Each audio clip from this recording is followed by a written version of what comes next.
The amber glow of kerosene lamps cast dancing shadows across the smoke-filled saloon as 5 men hunched over a worn poker table, their weathered hands clutching cards that held more than money. They held a young woman's fate. In the corner, 19-year-old Rebecca Walsh pressed herself against the rough wooden wall, her fingers unconsciously tracing the jagged scar that ran from her left temple to her jaw, a permanent reminder of the fire that had claimed her mother's life 3 years ago. She couldn't have known that tonight her stepfather's gambling addiction would reach its darkest depths, or that an Apache war chief sitting silently at that table would become the most unlikely path to her freedom. Before we jump back in, tell us where you're tuning in from, and if this story touches you, make sure you're subscribed, because tomorrow I've saved something extra special for you. The Montana Territory of 1884 was unforgiving country, where the wind carried the scent of sage and distant snow even in late spring, and where survival often depended more on grit than grace. Rebecca Walsh had learned this lesson early, but not in the way most frontier children did. Her education in hardship had come wrapped in flames and loss, leaving marks that went far deeper than the scar tissue that marred the left side of her face. She stood now in the kitchen of the small cabin she shared with her stepfather, Marcus Donovan, methodically kneading bread dough while her mind wandered to memories of better times. The repetitive motion of her hands against the rough wooden table provided a familiar comfort, one of the few constants in a life that had been upended by tragedy and transformed by cruelty. The scar began just above her left eyebrow, a twisted line of pale flesh that curved down her temple like a lightning strike frozen in skin. It continued along her cheekbone, widening as it descended, before tapering to a point just below her jawline. The fire that had created it 3 years ago had also taken her mother, Sarah Walsh, leaving Rebecca alone with a man who had married her mother for convenience rather than love. Marcus had been a traveling merchant when he'd met Sarah, a widow struggling to maintain her small homestead outside of Billings. He'd presented himself as a solution to her problems, a provider, a protector, a partner who could help her build something stable for her daughter. What Sarah hadn't recognized, what Rebecca now understood with bitter clarity, was that Marcus Donovan was a man fundamentally incapable of building anything. He was a destroyer by nature, someone who consumed everything around him and left only emptiness in his wake. The fire had started in the middle of a bitter February night when Rebecca was 16. A knocked-over oil lamp, investigators later determined, though they never established whether it had been an accident or the result of Marcus's drinking. Rebecca had awakened to the smell of smoke and the sound of her mother's voice calling her name with desperate urgency. Sarah had died trying to reach Rebecca's room, overcome by smoke in the narrow hallway that connected the 2 bedrooms. Rebecca herself had escaped through her window, but not before a burning beam had fallen across her path, showering her with sparks and flame. The left side of her face had taken the worst of it, the fire searing through skin and leaving its permanent signature across features that had once been considered quite beautiful. Marcus had been conveniently absent that night, having spent the evening at Sullivan's saloon in town. He'd returned home to find his wife dead and his stepdaughter permanently disfigured, and Rebecca had seen something in his eyes that she was only beginning to understand now. Relief, not grief for Sarah's death, but relief that his obligation to maintain the pretense of being a caring husband had ended. In the 3 years since, Marcus had made increasingly little effort to hide his true nature. The small homestead that Sarah had worked so hard to maintain began to deteriorate almost immediately. Crops went unplanted, livestock wandered off or died from neglect, and the modest savings that Sarah had accumulated slowly disappeared into Marcus's gambling and drinking habits. Rebecca had tried to compensate for his neglect, working with desperate intensity to preserve what remained of her mother's legacy. She tended a small vegetable garden behind the cabin, maintained the few chickens that Marcus hadn't yet sold or lost in card games, and took in sewing work from the women in Billings when she could manage it. But her scarred appearance made even these simple interactions difficult. The people of Billings weren't intentionally cruel, but they treated Rebecca with the mixture of pity and discomfort that disfigurement often inspired in others. Women would avert their eyes when speaking to her. Children would stare openly until their mothers pulled them away, and men seemed to view her as either an object of sympathy or something slightly disturbing that they preferred not to acknowledge. Marcus had learned to use her appearance as both weapon and tool. When creditors came looking for overdue payments, he would send Rebecca to answer the door, knowing that her scarred face would often inspire enough pity to buy him additional time. When he needed sympathy from other gamblers after a particularly devastating loss, he would speak of his burden in caring for a disfigured stepdaughter, painting himself as a martyr rather than the neglectful guardian he actually was. "Rebecca!" Marcus's voice cut through her reverie now, sharp with the irritation that had become his default tone when addressing her. "Get in here and bring the coffee pot. We've got company." Rebecca wiped the flour from her hands and lifted the heavy iron pot from the stove, using a thick rag to protect her fingers from the metal handle. Through the thin wall that separated the kitchen from the main room, she could hear voices, at least 4 men, maybe 5, engaged in the low, intense conversation that usually accompanied serious gambling. Marcus had been hosting these games more frequently in recent months, and Rebecca had learned to recognize the pattern. It would begin with small stakes and casual conversation, but as the evening progressed and the whiskey flowed more freely, the bets would grow larger and the players more reckless. Marcus invariably lost more than he could afford, which meant the next few days would bring increasingly desperate attempts to raise money through whatever means available. She entered the main room carrying the coffee pot and a collection of mismatched cups, keeping her scarred side turned away from the strangers as much as possible. The habit had become so automatic that she barely thought about it anymore. But tonight, something made her pause and observe the men gathered around Marcus's card table. 3 of them were familiar faces from previous games, local ranchers and merchants with more money than sense, men who enjoyed the thrill of gambling but lacked the skill to consistently win. The 4th man was someone Rebecca had seen around Billings but never met directly, a well-dressed individual with soft hands and calculating eyes who gave the impression of being more professional in his approach to cards. But it was the 5th man who captured Rebecca's attention completely. He sat with his back straight, his weathered hands holding his cards with the kind of stillness that suggested absolute control. His skin was dark from years of sun and wind, his long black hair pulled back and secured with what appeared to be a strip of leather. He wore a mixture of traditional and European clothing, buckskin leggings beneath a cotton shirt with a silver pendant at his throat that caught the lamplight when he moved. Even seated, Rebecca could tell he was tall and powerfully built, with the kind of presence that commanded attention without demanding it. His face was angular and strong, marked by lines that spoke of both laughter and hardship. But it was his eyes that held her, dark and intelligent, with a depth that suggested he understood far more about the men around this table than they realized. This had to be Joseph Running Bear, the Apache leader she'd heard whispered about.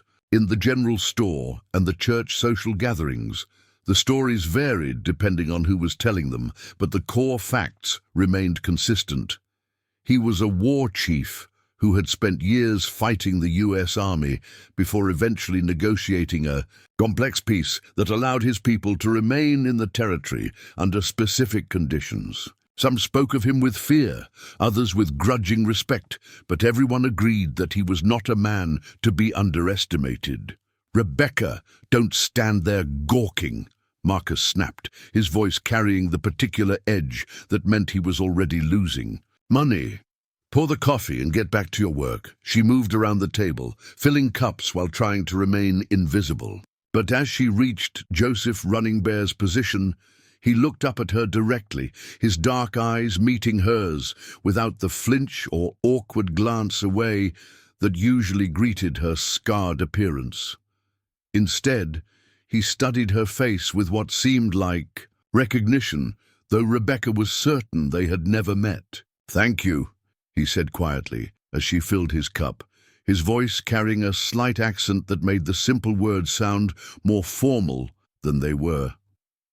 Rebecca nodded and moved on, but she could feel his gaze following her as she completed her circuit of the table. There had been something in that look, not pity or discomfort, but a kind of understanding that she couldn't quite identify. It was as if he had recognized something in her that others missed, some quality that transcended the physical damage that dominated how most people saw her. As she returned to the kitchen, Rebecca could hear the game intensifying. Marcus's voice was becoming more strained, his laughter more forced, and she recognized the signs of a man whose luck was running increasingly against him. The other players were growing more animated as well, their voices rising with excitement as the stakes climbed higher. Through the thin wall, she caught fragments of conversation that painted a picture of escalating desperation on Marcus's part. He was betting money he didn't have, making promises he couldn't keep, and digging himself deeper into a hole that would inevitably require someone else to pay the price for his recklessness. Rebecca had seen this pattern before, but tonight felt different. There was an electricity in the air, a sense that something fundamental was about to change. Perhaps it was the presence of Joseph Running Bear, whose reputation for both honor and ruthlessness preceded him. Perhaps it was simply that Marcus had finally reached the end of his rope, the point where his gambling would demand a price that even he couldn't rationalize away. She tried to focus on her bread dough, but her hands were shaking slightly as she shaped the loaves. Outside, the wind was picking up, rattling the windows and sending occasional puffs of smoke back down the chimney. The sound mixed with the voices from the next room to create an atmosphere of tension that seemed to press against her like a physical weight. "Damn it all!" Marcus's voice suddenly exploded from the main room, followed by the sound of a chair scraping violently against the wooden floor. "This ain't possible. Nobody's luck runs that bad without some kind of cheating going on." Rebecca froze, her hands still buried in the bread dough. Accusations of cheating at a poker table were serious business, the kind of thing that could turn a friendly game into something far more dangerous. She strained to hear the response, dreading what might come next. "Careful with your words, Donovan." This was a voice she didn't recognize, probably the well-dressed professional gambler. "That's a serious accusation to make without proof." "I don't need proof," Marcus snarled. "I know when I'm being taken advantage of. 3 hours ago I was up $50, and now I'm down more than I've got. That don't happen by accident. It happens when a man bets beyond his means," came Joseph Running Bear's quiet voice, carrying a calm authority that seemed to settle over the room like a blanket. "Perhaps it would be wise to fold your hand and accept your losses." "Accept my losses?" Marcus's laugh was bitter and slightly hysterical. "Easy enough to say when you're the one walking away with all the winnings. But I know this game ain't over yet. I've got one more hand in me, one chance to win it all back." Rebecca felt her stomach drop as she realized what was coming. She had seen Marcus in this state before, teetering on the edge of complete financial ruin, but still convinced that one more bet could solve all his problems. It never worked, of course, but Marcus was incapable of learning from his failures. "Marcus," one of the other players said gently, "maybe it's time to call it a night. You've lost more than enough already." "I'm not done!" Marcus's voice cracked like a whip. One more hand, winner takes all. You don't have all to bet, the professional gambler pointed out, unless you've got something hidden away that we don't know about. There was a long silence, and Rebecca felt a chill that had nothing to do with the wind outside. She knew that silence, knew the calculating look that would be on Marcus's face, as he considered options that no decent man would even think about. "I've got something," Marcus said finally, his voice dropping to a whisper that somehow carried more menace than his earlier shouting. "Something worth more than all the money on this table." Rebecca's hands began to shake in earnest as she realized that Marcus was about to cross a line that couldn't be uncrossed. She wanted to run, to disappear into the night before he could speak the words that would change everything, but her feet seemed rooted to the kitchen floor. "What exactly are you proposing, Donovan?" Joseph Running Bear's voice carried a dangerous edge now, as if he too had recognized where this conversation was heading. Marcus took a deep breath, and Rebecca could almost feel him gathering courage for what he was about to say. When he spoke, his words fell into the room like stones dropped into still water, creating ripples that would spread far beyond this single moment. "I'll bet my stepdaughter," Marcus said clearly. "Rebecca's 19 years old, and despite the scarring, she's strong and capable, worth more than money to the right man. Winner of this hand gets full legal guardianship, free and clear." The silence that followed was so complete that Rebecca could hear her own heartbeat hammering in her ears. She stood frozen in the kitchen, flour still coating her hands, as the full horror of Marcus's proposal settled over her like a shroud. He was gambling her away like a piece of property, staking her entire future on the turn of a card. And worst of all, she knew with sickening certainty that the other men around that table were seriously considering whether to accept the bet. Preparing and narrating this story took us a lot of time, so if you are enjoying it, subscribe to our channel. It means a lot to us. Now back to the story. The silence stretched like a taut wire across the smoke-filled room, broken only by the steady tick of the mantel clock and the whisper of wind through the cabin's wooden walls. Rebecca stood motionless in the kitchen doorway, her flour-dusted hands gripping the doorframe as she watched 5 men contemplate the most monstrous wager she could have imagined. "Jesus Christ, Marcus," breathed Tom Henderson, one of the local ranchers, his weathered face pale in the lamplight. "You can't be serious about this." Marcus's jaw was set in the stubborn line Rebecca knew all too well, the expression he wore when his pride wouldn't allow him to back down from a position, no matter how wrong it might be. "Dead serious, Tom. Rebecca's of age, and I'm her legal guardian. I've got every right to arrange her future, and this is as good an arrangement as any." Arranging her future? The professional gambler who had introduced himself as Charles Whitmore leaned back in his chair with obvious distaste. "That's a pretty way of describing human trafficking, Donovan. Even out here, there are lines a man doesn't cross." Rebecca felt a flicker of hope at Whitmore's words, but it died quickly when she saw the calculating look in his eyes. He wasn't objecting on moral grounds. He was assessing whether such a bet would be legally enforceable, whether the risk was worth the potential reward. "It ain't trafficking," Marcus snarled, his face flushing red above his unkempt beard. "It's guardianship transfer.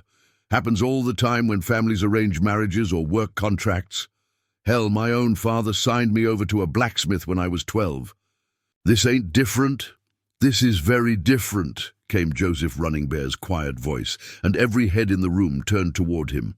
The Apache war chief had remained still throughout the exchange, his dark eyes moving from speaker to speaker as he evaluated both the proposal and the men making it. A child bound to learn a trade returns home when the contract ends. What you propose has no such limits. Marcus shifted uncomfortably under that steady gaze, but his desperation overrode his caution.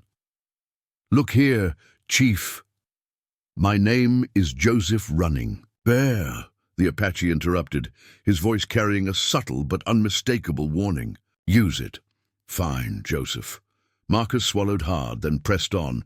The point is, I'm offering something valuable. Rebecca can cook, clean, sew, tend animals. She's got skills that would serve any household well, and she's grateful for kindness, if you understand my meaning. Rebecca's stomach lurched at the implication in Marcus's words, at the way he was describing her as if she were livestock being sold at market. She wanted to scream, to burst into the room and tell these men exactly what she thought of their casual discussion of her fate. But she knew that any show of defiance would only make Marcus more determined to prove his authority over her. "What about the girl's wishes in this matter?" asked Bill Crawford, the fourth rancher at the table. His voice carried genuine concern, though Rebecca noticed he wasn't quite willing to meet her eyes when he glanced toward the kitchen door. "Seems like she ought to have some say in her own future." Marcus's laugh was harsh and bitter. "Bill, you've been married long enough to know that women don't always know what's best for them. Rebecca's been sheltered her whole life, protected from the harsh realities of making her own way in the world. She needs guidance, direction, someone strong enough to make the hard decisions for her." Protected?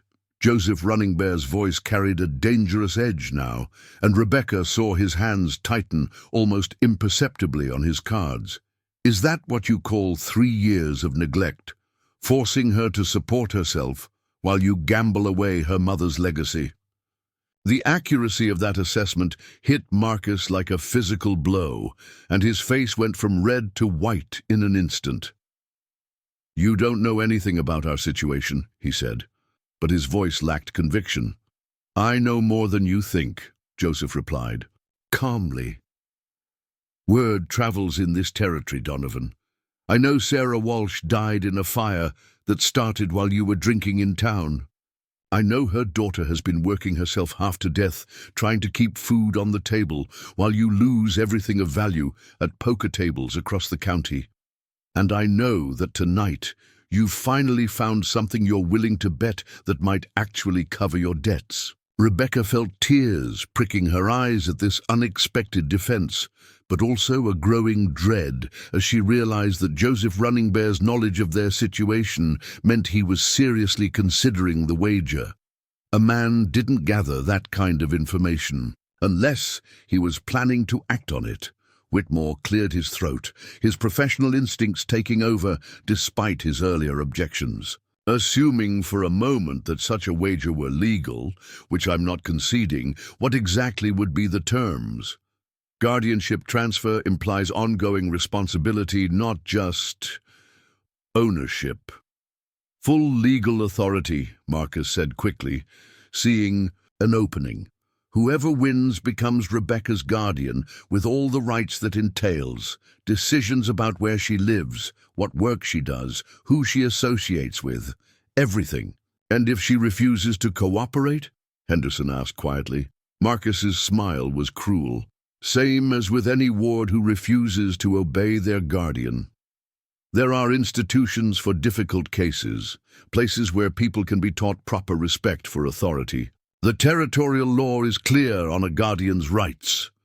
Rebecca felt the blood drain from her face as she understood the full scope of the trap Marcus was setting. Not only was he gambling away her freedom, but he was ensuring that whoever won would have legal recourse if she tried to resist or escape. The institutions he was referring to were hellish places, little better than prisons, where inconvenient family members could be locked away indefinitely. "This is madness," Crawford muttered, pushing back from the table. "I won't be part of it. Keep me out of this hand, Marcus." Henderson nodded agreement, his face grim. "Count me out too. This crosses too many lines." That left only 3 men at the table: Marcus, Whitmore, and Joseph Running Bear. Rebecca watched as they studied each other, each trying to gauge his opponent's intentions and capabilities. The stakes had escalated far beyond money now, and everyone in the room understood that the outcome of this single hand would determine not just Rebecca's future, but the character of every man involved. "Well?" Marcus asked, his voice strained. with desperate hope. "Are we playing or not?" Whitmore drummed his fingers on the table, his calculating mind clearly weighing options. "The legal complications alone make this risky," he said finally. "Even if such a guardianship transfer were valid, enforcing it could prove problematic. And if word spread about the circumstances—" "Nobody needs to know the circumstances," Marcus interrupted. "Far as anyone else is concerned, I found Rebecca a good situation and transferred guardianship accordingly. Happens all the time." "Perhaps," Whitmore mused, "but the risk remains considerable." He looked directly at Rebecca for the first time, studying her scarred face with the detached interest of a man evaluating merchandise. "Still, I admit the proposition has certain attractions." "Very well, Donovan. I'm in." Rebecca's knees nearly buckled as she realized that her fate now rested entirely in the hands of Joseph Running Bear. If he folded, the game would be between Marcus and Whitmore, and either way, she would lose everything.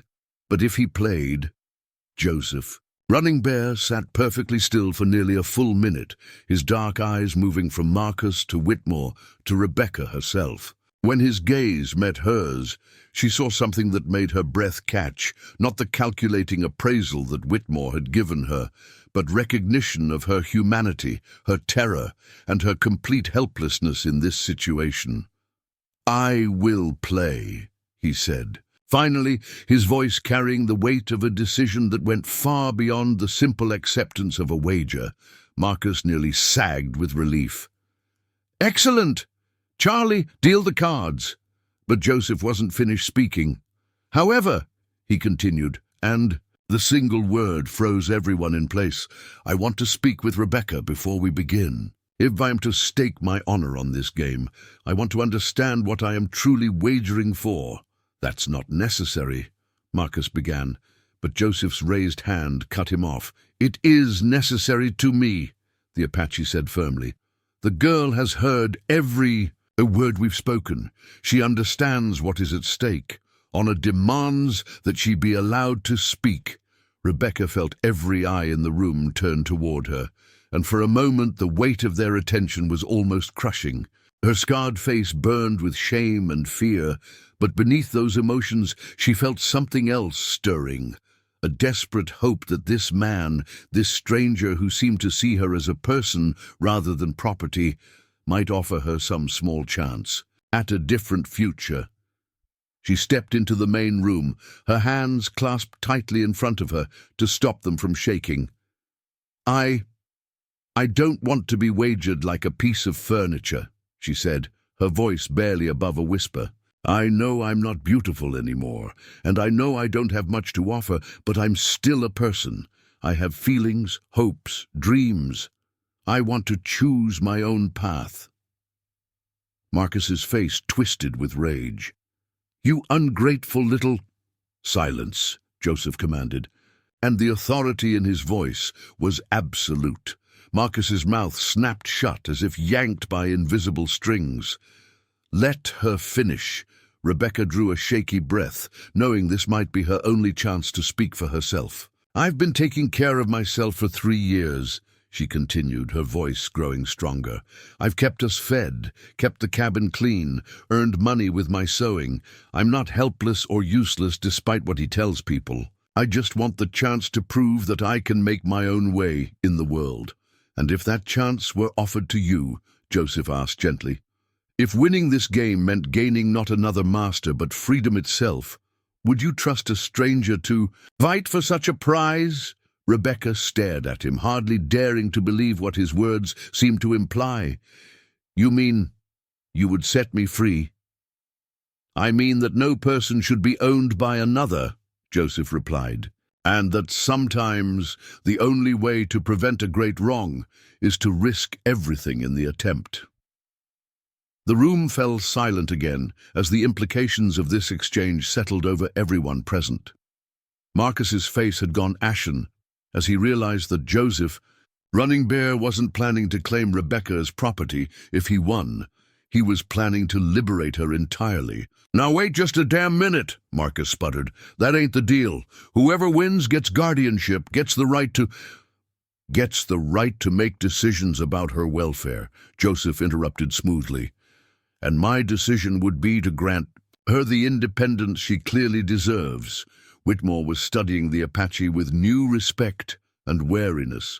This wasn't the simple acquisition of a useful servant that he had been contemplating. This was a high-stakes battle for a young woman's soul, with Joseph Running Bear positioned as her unlikely champion. "Interesting," Whitmore murmured. "Very interesting indeed. This does complicate the mathematics considerably." Marcus was practically vibrating with fury now, realizing that his carefully laid trap might be turned against him. "You can't just... That's not how guardianship works. There are legal obligations, responsibilities, which I would fulfill by ensuring Rebecca's well-being and freedom," Joseph said calmly. "The law requires a guardian to act in their ward's best interest. What could be more in her interest than the right to determine her own future?" Rebecca felt tears streaming down her face, tears of hope, terror, and overwhelming gratitude toward this man who was willing to risk his own money and reputation to fight for her freedom. She had never imagined that anyone would see her as worth such a sacrifice. "So," Joseph continued, his eyes moving from Marcus to Whitmore, "are we agreed on the stakes? Winner takes guardianship, with all the rights and responsibilities that entails?" Marcus nodded reluctantly, trapped by his own greed and the public nature of his proposal. Whitmore smiled thinly, clearly relishing the increased complexity of the psychological game now being played alongside the cards. "Then let us begin," Joseph said, reaching for the deck. 5-card stud, 1 deal, no draws. May the spirits guide the cards to their proper destination. As he began to shuffle with practiced efficiency, Rebecca found herself holding her breath. Everything, her freedom, her future, her very identity as a human being rather than property, now depended on the fall of 5 pieces of painted pasteboard. The next few minutes would determine whether she would spend the rest of her life as Charles Whitmore's servant, continue suffering under Marcus's cruel neglect, or gain the independence that Joseph Running Bear had promised to secure for her. The cards whispered against each other as they fell, each one carrying the weight of destiny itself. The first card hit the table with a soft whisper that seemed to echo through the cabin like thunder. Rebecca watched from her position near the kitchen and door, her hands pressed against the wooden frame so tightly that her knuckles had gone white. Each pasteboard rectangle that Joseph Running Bear dealt carried the weight of her entire future, and she found herself studying the faces of the 3 men as if she could divine their thoughts from their expressions alone. Marcus sat hunched forward, his bloodshot eyes fixed on his cards with the desperate intensity of a drowning man grasping for driftwood. Sweat beaded on his forehead despite the cool mountain air, and Rebecca could see a muscle jumping in his jaw as he fought to maintain some semblance of composure. 3 years of watching him lose at cards had taught her to read the signs. He was holding something, but whether it was genuinely good or just good enough to fuel his gambling addiction remained unclear. Charles Whitmore presented a stark contrast to Marcus's obvious tension. The professional gambler sat back in his chair with studied casualness, one hand resting lightly on his cards, while the other twirled a silver pocket watch between his fingers. His face revealed nothing, but Rebecca noticed that his breathing had become more controlled, more deliberate. This was a man who had made his living reading people and concealing his own thoughts, and he was employing every skill he possessed. But it was Joseph Running Bear who commanded most of Rebecca's attention. The Apache war chief handled his cards with the same careful precision she had observed in everything else he did, but there was something different about his demeanor now. The slight tension in his shoulders, the way his dark eyes occasionally flicked toward her position by the door, these subtle signs suggested that despite his calm exterior, He understood exactly how much was at stake in this moment. First card. A down, second card up, Joseph announced, his voice steady as he continued the deal. The ritual of 5-card stud was simple enough.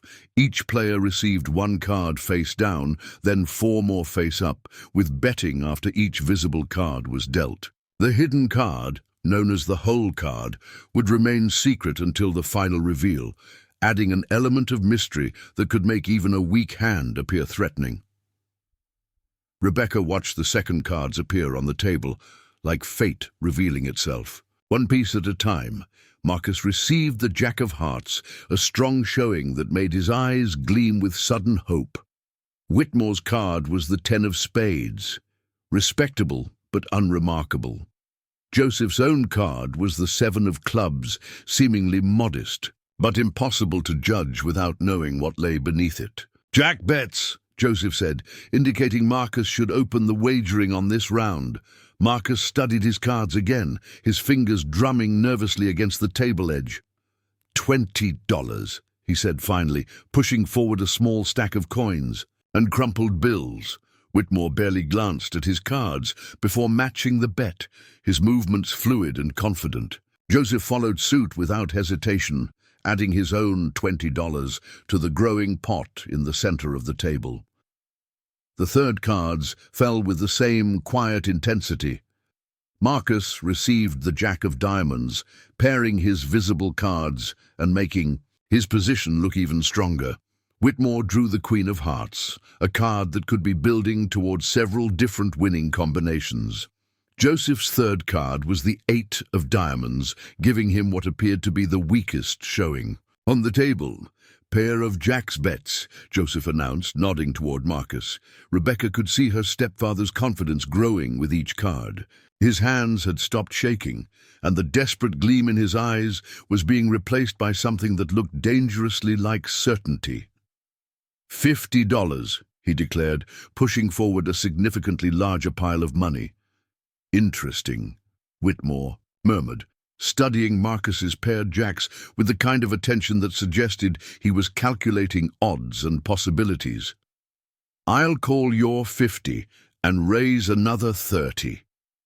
All eyes turned to Joseph running bare, with only a 7 and 8. Showing, he appeared to be in the weakest position of the 3 players. Conventional wisdom would suggest folding here, cutting his losses rather than throwing good money after bad.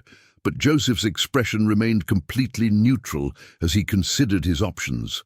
"I call," he said simply, adding $80 to the pot. Rebecca felt her heart sink.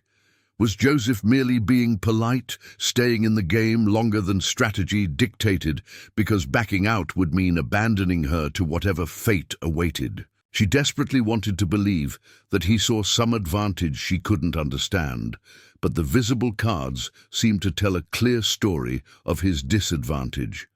The 4th cards were dealt with the same ceremonial precision. Marcus received the 9 of Hearts, breaking up his pair of jacks but potentially building toward a straight. Whitmore drew the King of Spades, giving him King-Queen showing and suggesting powerful possibilities. Joseph's card was the 9 of Clubs, giving him 7, 8, 9, in different suits, a modest showing that still appeared inferior to his opponent's hands. "King bets," Joseph announced, indicating Whitmore should lead this round of wagering. The professional gambler leaned back in his chair, his fingers still playing with the pocket watch as he considered his options. The visible cards suggested several possible winning combinations, and his opponent's behavior had given him information to work with. $100, he said finally, his voice carrying quiet confidence. Marcus's face went pale at the size of the bet. Rebecca could see him calculating rapidly, trying to determine if his remaining money would cover such a wager. His visible cards still looked strong, Jack, Jack, 9, but she could see doubt creeping into his expression as the stakes climbed beyond his comfort zone. Marcus began, then stopped, his voice catching. He looked at his cards again, then at the pot in the center of the table, then at Rebecca standing by the kitchen door. The weight of what he was gambling seemed to hit him fully for the first time, and his hands began to shake again. "Having second thoughts, Donovan?" Whitmore asked, his tone carefully neutral but carrying an undertone of challenge. "No," Marcus said quickly, though his voice lacked conviction. "Just thinking through my options." He pushed forward another stack of bills and coins. "I call, once again, all attention focused on Joseph Running Bear." The pot now contained several $100s, more money than Rebecca had seen in one place in her entire life. And Joseph's visible cards remained the weakest of the three hands. But when he spoke, his voice carried the same calm authority it had throughout the evening. "I call," he said, adding his $100 to the pot. The final cards were dealt face up with a solemnity that seemed appropriate for such a momentous occasion. Marcus received the King of Hearts, giving him Jack-Jack 9-King showing, a respectable hand that could win with the right hole card. Whitmore drew the Ace of Hearts, completing a showing of 10-Queen-King-Ace that suggested tremendous potential for a high straight or other powerful combination. Joseph's final card was the 10 of Hearts, giving him 7, 8, 9, 10 in mixed suits. Still the weakest visible hand, but Rebecca noticed something that made her pulse quicken. If his hole card was either a 6 or a jack, he would have a straight. 5 cards in numerical sequence, a hand that could beat most other combinations. "Ace bets," Joseph announced, his voice betraying no emotion despite the fact that his own fate and Rebecca's was about to be decided by this final round of wagering. Whitmore studied the table carefully, his experienced eyes taking in not just the cards, but the body language and betting patterns of his opponents. His visible cards suggested multiple ways to win, and he had been betting with confidence throughout the hand. $200, he announced, pushing forward a substantial pile of money. The size of the bet hit Marcus like a physical blow.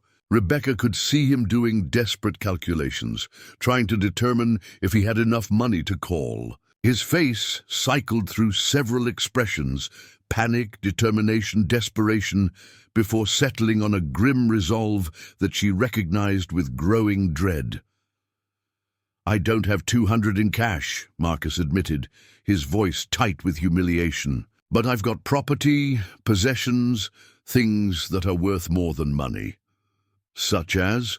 Whitmore asked, though his tone suggested he already knew what Marcus was going to propose. Marcus's eyes flicked toward Rebecca, then back to his cards. "The deed to Sarah's homestead, 20 acres of good land with a cabin and outbuildings, worth at least $300 to the right buyer."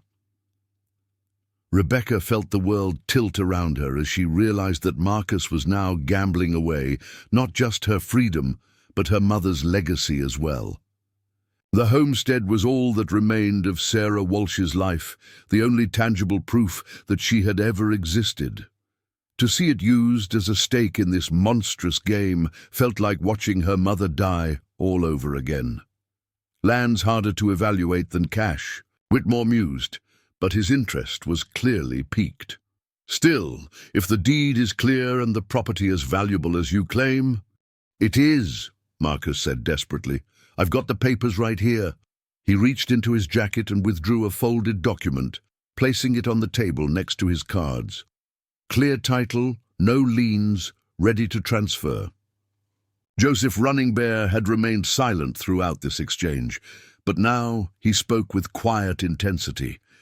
"You would gamble away your late wife's home, the place where her daughter was born and raised?" "I'm gambling it to secure her future," Marcus replied, though his words sounded hollow even to himself.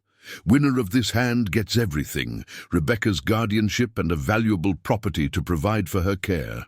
"How generous," Joseph said, and the irony in his voice was unmistakable.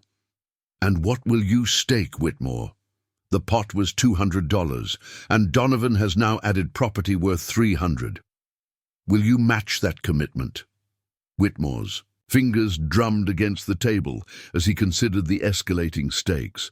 $500 worth of value was more than most men in the territory earned in several years, but his visible cards suggested strong possibilities, and his professional instincts told him that both opponents were likely bluffing or playing on hope rather than genuine strength. "I'll match it," he said finally, reaching into his coat and withdrawing a leather portfolio. "I've got railroad bonds here worth $400, plus the $100 in cash I've already committed. More than enough to cover the current stakes." All eyes turned to Joseph Running Bear. The pot now contained nearly $1,000 in value, an enormous sum that would be life-changing for anyone who won it. But Joseph's visible cards remained 7, 8, 9, 10, the weakest showing at the table, and conventional wisdom suggested he should fold rather than throw away good money on a hopeless cause. Joseph looked at his hole card one more time, a gesture so subtle that only Rebecca seemed to notice it. Then he reached into his shirt and withdrew a small leather pouch, placing it carefully on the table. "This contains gold dust and silver nuggets worth approximately $600, he said quietly. "The accumulated wealth of my people, saved over many seasons of trading and hunting. I stake it all on this single hand." The cabin fell completely silent, except for the ticking of the mantel clock and the whisper of wind through the walls. 3 men sat around a simple wooden table, their entire futures and Rebecca's riding on 5 pieces of painted cardboard. "All bets are matched," Joseph announced formally. "Time to reveal the hands." Rebecca held her breath as the moment of truth arrived. Everything she had ever known or hoped for hung in the balance, and she found herself praying to any deity that might be listening that somehow, impossibly, Joseph Running Bear held the cards that would set her free. The silence in the cabin stretched like a bowstring, pulled to its breaking point. Rebecca felt as though the entire world had narrowed to this single moment, this table where 3 men held cards that would determine whether she would spend the rest of her life in freedom or bondage. Her scarred fingers pressed against the kitchen doorframe so hard that splinters bit into her skin, but the physical pain seemed distant compared to the emotional agony of waiting. "Marcus," Joseph Running Bear said quietly, his dark eyes reflecting the lamplight as they fixed on her stepfather. "You called the bet. Show your hand." Marcus's hands trembled as he reached for his hole card, the single face-down piece of pasteboard that had remained hidden throughout the entire game. His breathing was shallow and rapid, and Rebecca could see beads of sweat forming on his upper lip despite the cool mountain air that whistled through the cabin's walls. "Pair of jacks," Marcus announced, flipping over his hidden card to reveal the Jack of Spades. Combined with his visible Jack of Hearts and Jack of Diamonds, he had 3 of a kind, a strong hand in any poker game. "3 jacks beats whatever you 2 are holding." The relief in his voice was palpable, and Rebecca felt her heart sink as she saw the triumphant gleam return to his bloodshot eyes. 3 jacks was indeed a powerful hand, one that would win most poker games. If neither Whitmore nor Joseph could beat it, she would remain under Marcus's guardianship, her future still subject to his whims and cruelties.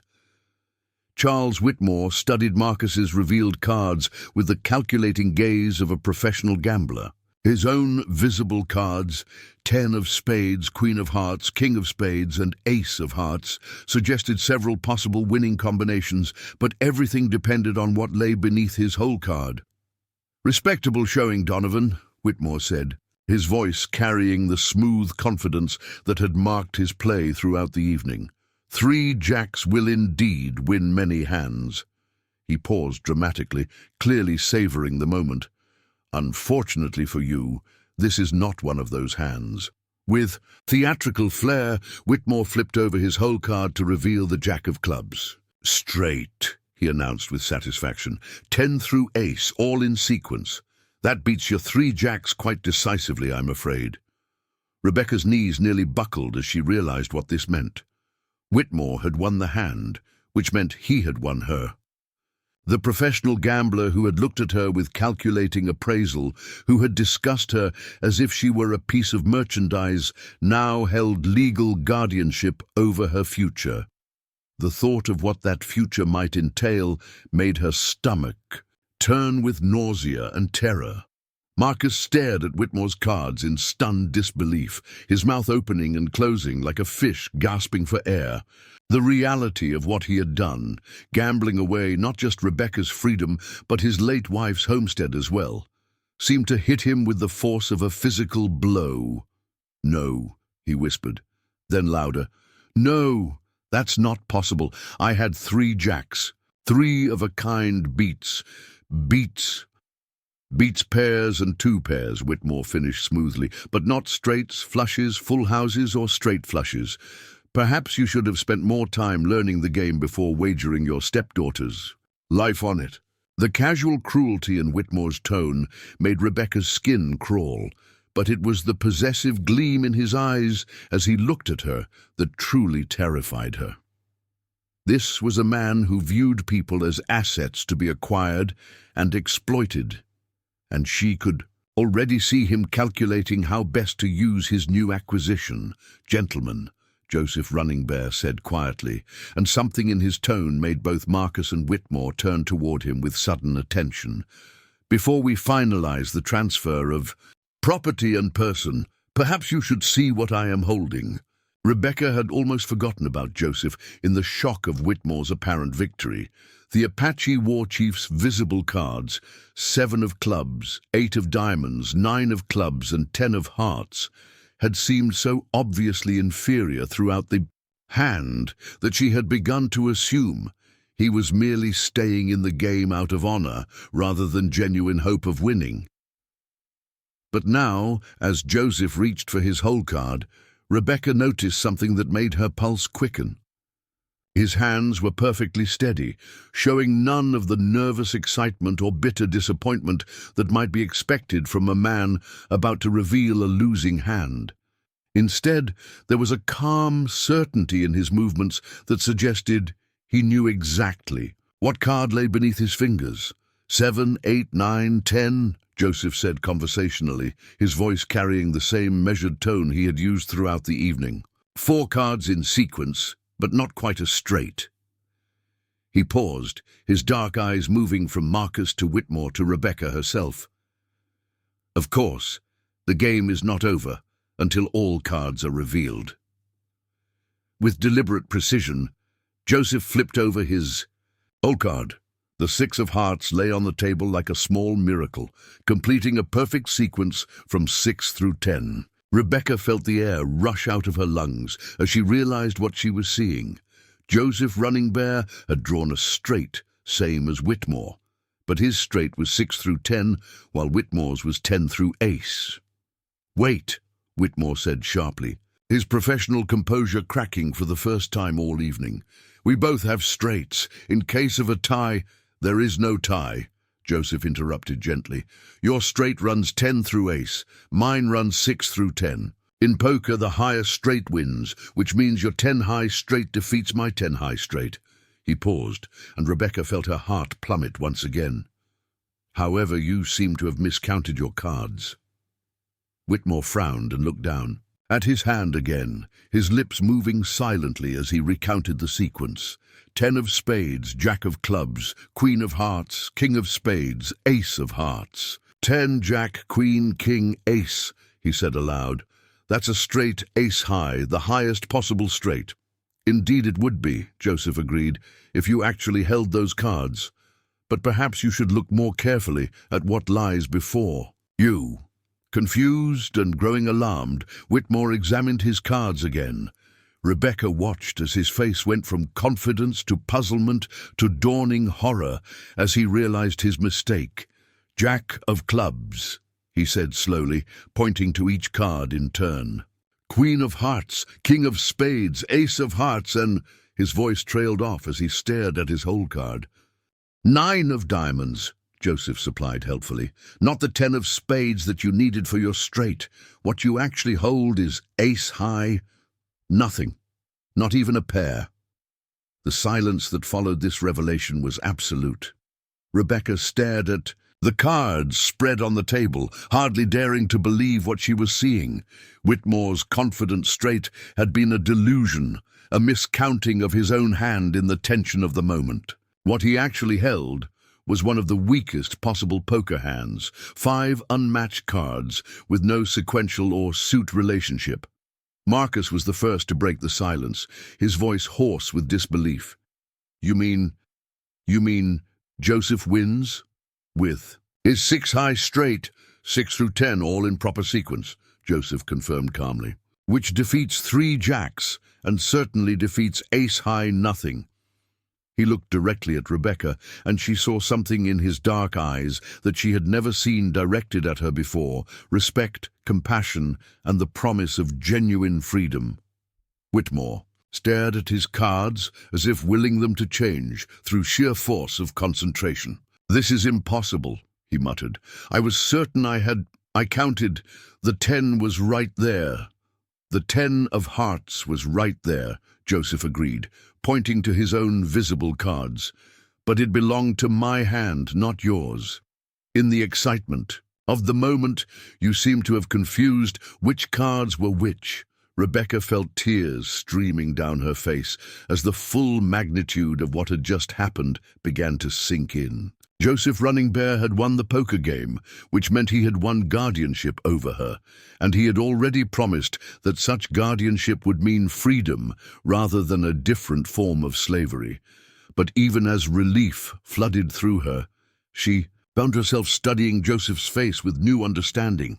The calm certainty he had displayed throughout the hand, the way he had called every bet despite apparently weak cards, his willingness to stake his people's accumulated wealth on what seemed like a hopeless cause. None of it made sense unless— "You knew," she said suddenly, her voice cutting through the stunned silence. "You knew what cards you held from the very beginning. You knew you could win." Joseph's slight smile confirmed her suspicion. "I knew I held a strong hand, yes. But more importantly, I knew that winning this game was the only way to ensure your freedom without resorting to methods that would have caused far more suffering for everyone involved." Marcus was staring at the cards with the expression of a man watching his entire world collapse. "The homestead," he whispered. "Sarah's land. It's gone. Everything's gone." "The land will be put to better use than it has been," Joseph said firmly, "and Rebecca will finally receive the respect and independence she deserves." He began gathering the cards, his movements efficient and final. "The game is concluded, gentlemen. All debts are settled." Whitmore rose from the table unsteadily, his professional composure completely shattered. "This is madness," he said, but his voice lacked conviction. "A man can't simply win a person in a card game and then set them free. It makes no sense." "It makes perfect sense to anyone who understands that people are not property to be won or lost," Joseph replied calmly. "Rebecca is a human being with her own rights and desires. What makes no sense is the system that allowed her to be wagered in the first place." As the reality of her new situation began to settle over her, Rebecca found herself looking at Joseph, Running Bear, with a mixture of gratitude and bewilderment. This man, this stranger who owed her nothing, had risked his people's wealth and his own honor to secure her freedom. The magnitude of such a gift was almost overwhelming. "What happens now?" she asked quietly, her voice still shaky with emotion.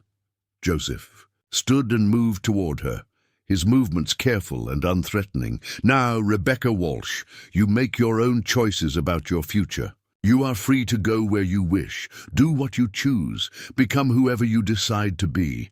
He paused, studying her scarred face with those penetrating dark eyes. "Though if you are willing, my people could use someone with your skills and determination. We have much work to do, and few who understand both the Apache way and the white man's world." Rebecca felt a spark of something she had almost forgotten existed, hope for a future that she would control herself. "Your people, the White Mountain Apache," Joseph explained. "We are building a new life in this territory, one that honors our traditions while adapting to the changing world. It is not easy work, but it is meaningful work, and it is work that values a person's character over their appearance." For the first time in 3 years, Rebecca smiled without trying to hide the scarred side of her face. "I would like that very much," she said simply. Behind them, Marcus remained slumped in his chair, staring at the cards that had cost him everything. But Rebecca found that she felt no pity for him, only a profound sense of relief that his power over her life had finally come to an end.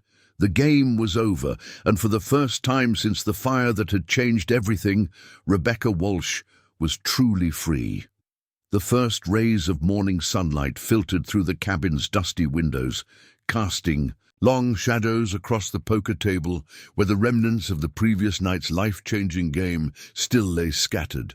Rebecca stood in the kitchen doorway, clutching a small canvas bag that contained everything she owned in the world. A few simple dresses, her mother's sewing kit, and the worn leather journal where Sarah Walsh had recorded family recipes and precious memories. The transformation in the cabin's atmosphere was profound. Where tension and desperation had ruled just hours before, now there was an odd mixture of resolution and uncertainty. Marcus sat hunched at the table, staring blankly at the cards that had cost him everything, while Charles Whitmore had departed into the pre-dawn darkness with barely a word, his professional pride shattered along with his hopes of acquiring a useful servant. Joseph Running Bear moved through the small space with quiet efficiency, gathering the legal documents that had changed hands during the game and organizing them with the methodical care of a man accustomed to handling important matters. The deed to Sarah's homestead lay among these papers, representing not just property, but the final severing of Rebecca's ties to the life that Marcus had constructed around her. "The territorial office opens at 9, Joseph said, his voice cutting through the morning stillness. "We'll need to file the guardianship transfer papers and register the property deed under my name. After that, you'll be legally free to make your own decisions about where and how you want to live." Rebecca nodded, though the concept of legal freedom still felt abstract and overwhelming. For her entire adult life, every significant decision had been made by others, first by her mother, then by Marcus, always by people who claimed to know what was best for her. The prospect of choosing her own path was both exhilarating and terrifying. "What about him?" she asked quietly, glancing toward Marcus, who had barely moved or spoken since the final cards were revealed. Joseph followed her gaze, his expression unthoughtful. "He made his choices," he said simply. "Now he must live with the consequences. The homestead is forfeit, but he's free to leave this territory and start over somewhere else. Whether he chooses to learn from this experience or repeat his mistakes is up to him." Marcus finally looked up at the sound of their conversation, his bloodshot eyes moving from Joseph to Rebecca with an expression that mixed resentment, regret, and something that might have been shame. "Sarah's going to haunt me for this," he said, his voice hoarse and broken. "Losing her land, gambling away her daughter. She trusted me to take care of things, and I've destroyed everything she worked for." "You destroyed it the moment you decided Rebecca was property to be disposed of, rather than a person to be respected," Joseph replied, his tone matter-of-fact rather than accusatory. "Sarah's land will be put to better use than it has been, and her daughter will finally have the chance to build the life she deserves." Rebecca felt a complex mixture of emotions as she looked at the man who had controlled her fate for 3 miserable years. There was anger, certainly, and relief that his power over her was finally broken. But there was also a strange kind of pity for this broken, pathetic figure who had gambled away everything of value in pursuit of easy money that never materialized. "I'm taking my mother's things," she said firmly, the first completely independent decision she had made in years. Her sewing box, her recipe book, the quilt she made for my 16th birthday. Those belong to me, not to whatever arrangement you made with Mr. Running Bear." Marcus nodded dully, lacking even the energy to object. "Take whatever you want. Don't make much difference now." Joseph stepped forward, his presence somehow making the small cabin feel less oppressive. "We should leave soon," he said to Rebecca. "The ride to the territorial office will take most of the morning, and there are people I want you to meet before the day is over." "People?" Rebecca asked, curiosity overriding her anxiety. "My sister, White Dove, and her husband, Thomas Crow. Feather. They run a trading post at the edge of our settlement, dealing with both Apache families and white settlers who come through the territory. They've been looking for someone who can help bridge the gap between our two worlds. Someone who understands white customs but isn't bound by white prejudices. The idea of meaningful work, of contributing to something larger than mere survival, sent a thrill of anticipation through Rebecca. For 3 years, her existence had been reduced to the basic functions of cooking, cleaning, and avoiding Marcus's wrath. The possibility of using her skills and intelligence for something constructive felt like stepping out of a dark cave into brilliant sunlight. As she gathered her few possessions, Rebecca found herself thinking about the scars that had defined her life for so long. The fire that had marked her face had also marked her spirit, making her believe that she was damaged goods, suitable only for pity or exploitation.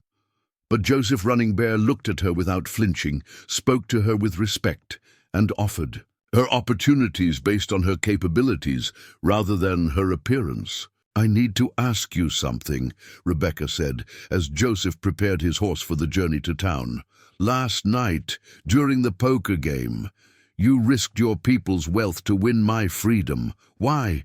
You don't know me. You owe me nothing. Why would you take such a chance for a stranger?" Joseph paused in adjusting his saddle, his hands stilling as he considered her question.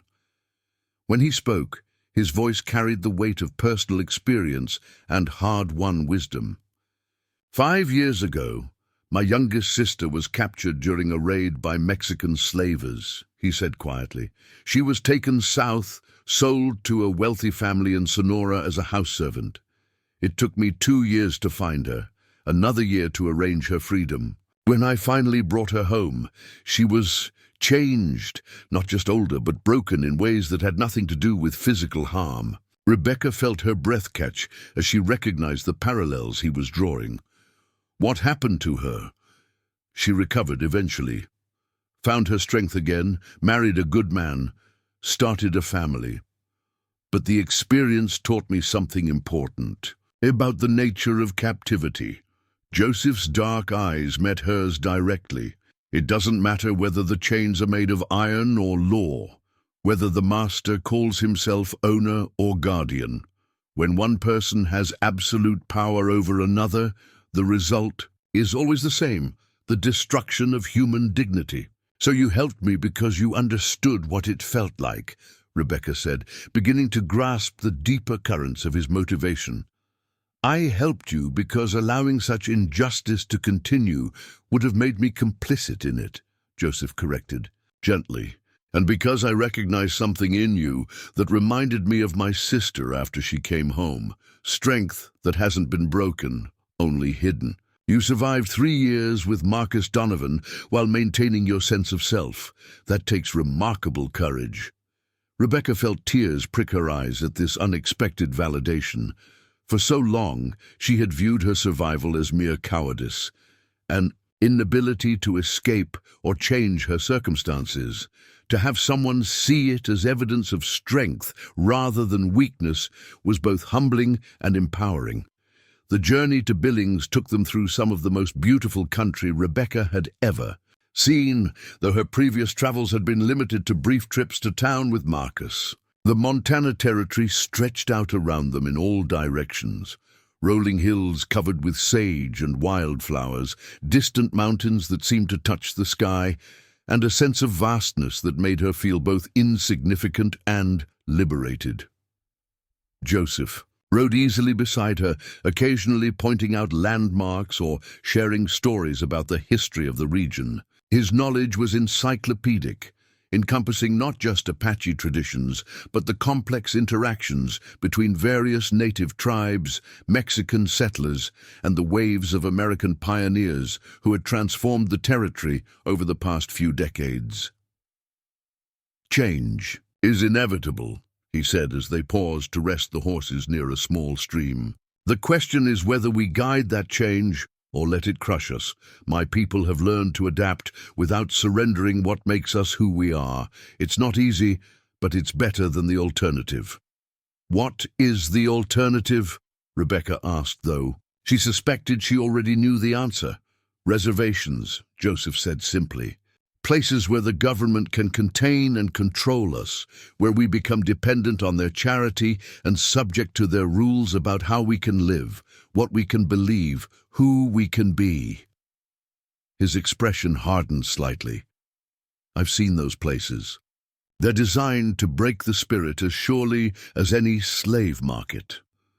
The territorial office in Billings was a modest wooden building that served as headquarters for various government functions in the region. Inside, a harried-looking clerk named Peterson handled the paperwork for Rebecca's guardianship transfer with the weary efficiency of a man who had processed countless similar documents. "Unusual situation," Peterson muttered as he filled out the required forms. "Most guardianship transfers involve marriage arrangements or family situations. Don't think I've ever seen one that was the result of—" He glanced at the accompanying documentation. "Gambling debts? The circumstances are unusual," Joseph agreed calmly, "but the legal requirements are straightforward. I'm assuming full guardianship responsibilities for Miss Walsh, with all the rights and obligations that entails." Peterson completed the paperwork and affixed the territorial seal that made the transfer official. "There you go," he said, handing Joseph the completed documents. "Miss Walsh is now your legal ward, Mr. Running Bear. Her welfare and conduct are your responsibility until she reaches majority age or marries." As they left the territorial office, Rebecca found herself looking at the world with new eyes. Legally, she was still not completely free. Guardianship laws meant that Joseph now held the same authority over her that Marcus had possessed.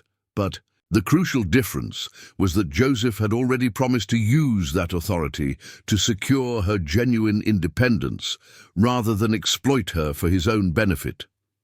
"How does it feel?"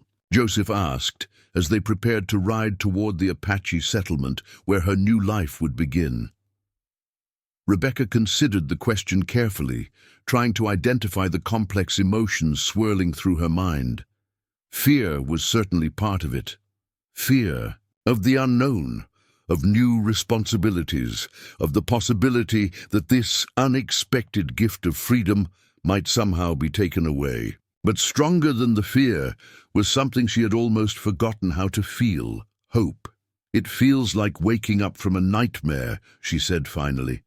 "Like discovering that the world is bigger and more beautiful than I remembered." Joseph smiled, the expression transforming his stern features and revealing the warmth that lay beneath his warrior's exterior. "Then you're ready for what comes next," he said. "Because building a new life requires exactly that kind of courage, the willingness to believe that tomorrow can be better than yesterday." As they rode toward the mountains where the Apache settlement lay hidden among the pines and aspens, Rebecca felt the last chains of her old life falling away behind her. The scar on her face would always remain, a permanent reminder of the fire that had changed everything. But for the first time since that terrible night, she understood that the scar was not a mark of shame or damage. It was proof of survival, evidence of her ability to endure and emerge stronger. The sun climbed higher as they traveled deeper into Apache territory, and with each mile, Rebecca felt herself becoming someone new, not the frightened, scarred girl who had hidden in Marcus's kitchen, but a woman ready to discover what she could accomplish when she was finally free to choose her own path.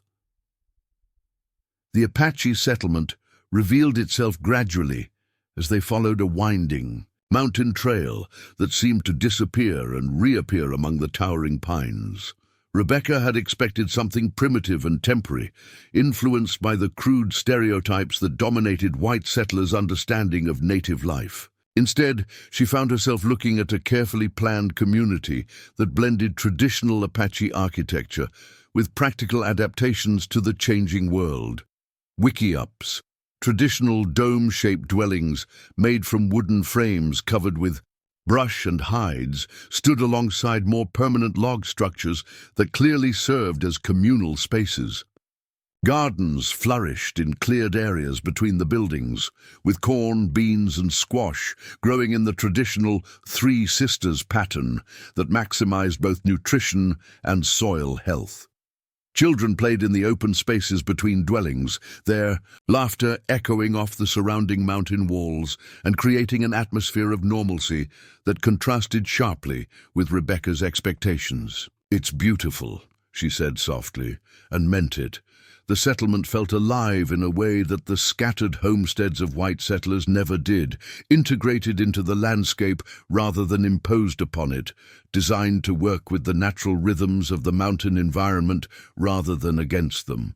Joseph guided his horse toward a substantial log building near the center of the settlement, where smoke rose from a stone chimney and the sound of voices suggested active commerce. "The trading post," he explained.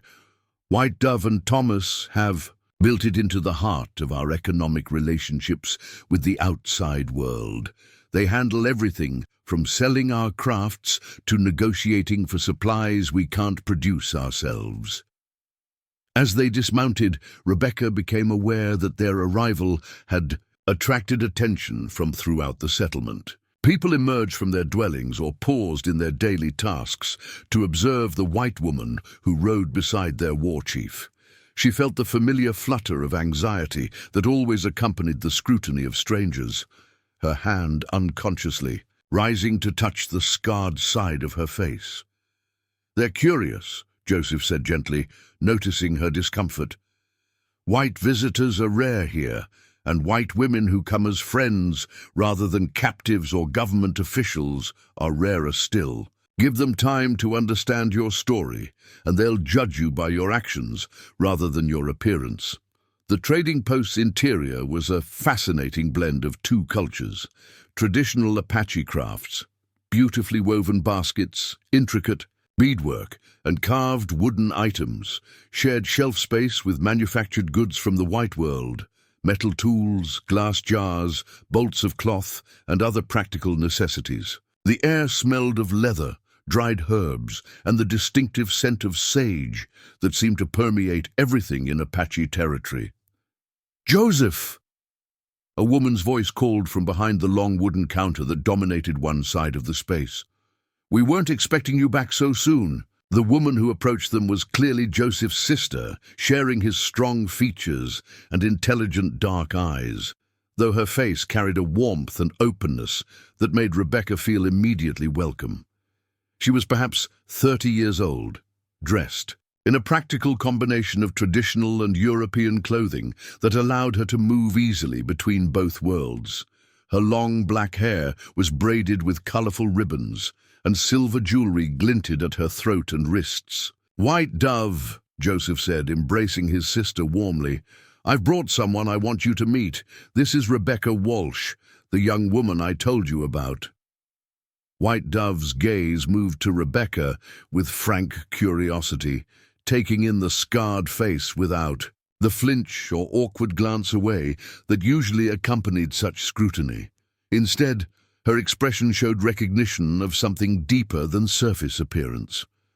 "You're the one whose stepfather tried to sell her like a horse," White Dove said. Bluntly, her English heavily accented but perfectly clear. "Joseph told us about the poker game when he was planning his strategy. Welcome to our home, Rebecca Walsh.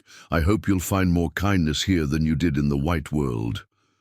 Rebecca felt tears prick her eyes at this direct acknowledgement of her situation, delivered without pity but with genuine understanding. "Thank you," she managed. "Your brother saved my life by what he did." I hope I can find some way to repay that debt.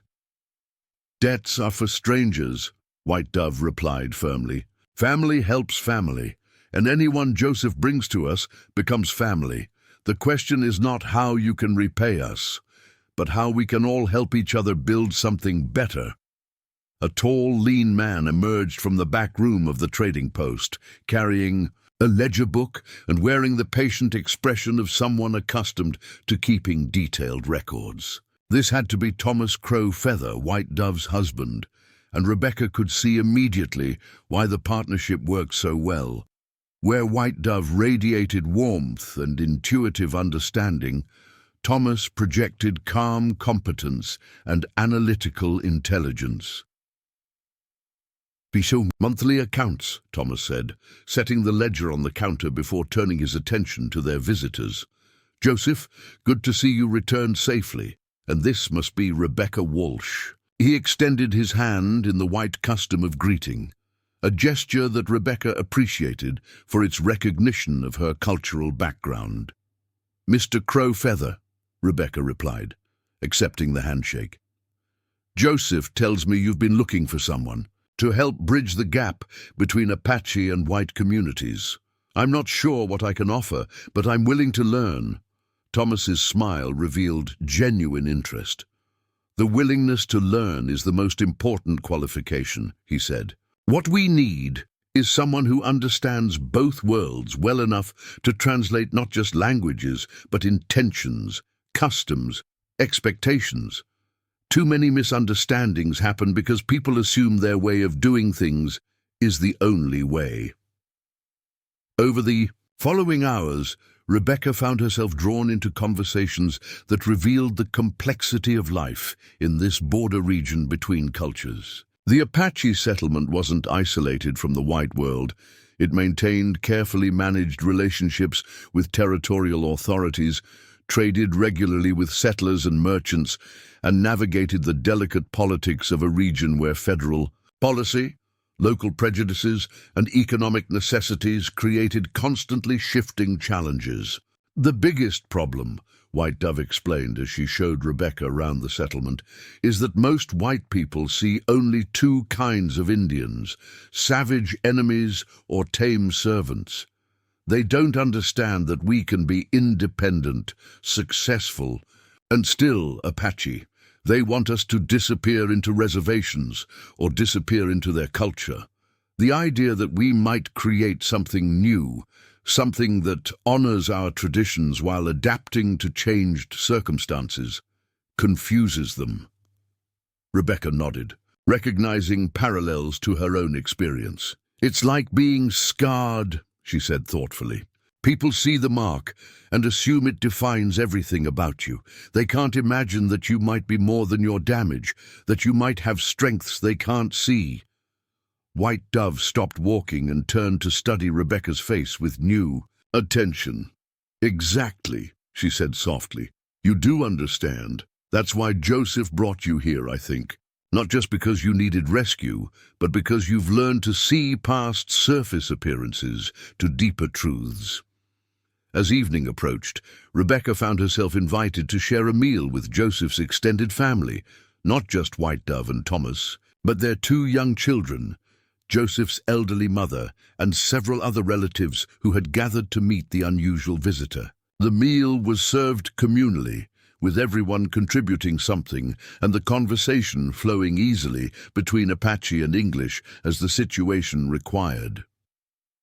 Rebecca watched the family dynamics with fascination, noting how decisions seemed to emerge through consensus rather than authority, how children were included in adult conversations, and how everyone's contributions were valued regardless of age or gender.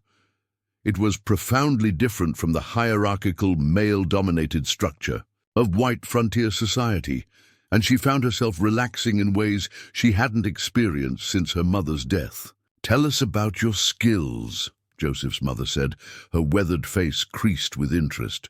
"White Dove says you know sewing, cooking, managing a household. But what else? What did you dream of doing before life became about mere survival?" The question caught Rebecca off guard, partly because no one had asked her about her dreams in years, and partly because she had almost forgotten she'd ever had any. "I used to love reading," she said hesitantly. "Before the fire, I read everything. I could find books, newspapers, magazines that travelers left behind. I dreamed of maybe becoming a teacher someday or a writer. Silly dreams, I know." "Not silly at all," Thomas interjected firmly. "The settlement has been talking about starting a school, not just for our children, but for the white settlers. Kids too. Most families out here can't afford to send their children to town for education, and we believe learning should bring people together rather than divide them." "A school that serves both Apache and white children?" Rebecca asked, intrigued by the radical nature of such an idea. "Why not?" White Dove asked. "Children haven't learned to hate yet. If they grow up learning together, maybe they'll build a better world than their parents did." As the evening progressed, Rebecca found herself sharing stories of her life with Marcus, her struggles to maintain dignity in the face of constant degradation, and her fears about what the future might hold. The family listened without judgment, offering comfort through their attention, rather than empty reassurances or unsolicited advice. In return, she heard stories of Apache history and tradition, of the long struggle to maintain their identity while adapting to an invaded and transformed world. She learned about the complex negotiations that had allowed this settlement to exist, the delicate balance between cooperation and independence that kept them from being forced onto reservations or into armed conflict with territorial authorities. "It's not perfect," Joseph acknowledged as the evening wound down. "Every day brings new challenges, new decisions about how much to adapt and how much to resist. But it's our choice to make those decisions rather than having them imposed on us. That makes all the difference." As Rebecca settled into the small but comfortable room that had been prepared for her in White Dove's home, she reflected on the extraordinary day that had brought her from legal bondage to the edge of possibilities she had never imagined. The Apache settlement represented something unprecedented in her experience, a community built on principles of mutual respect, shared responsibility, and the radical idea that different ways of life could coexist and strengthen each other.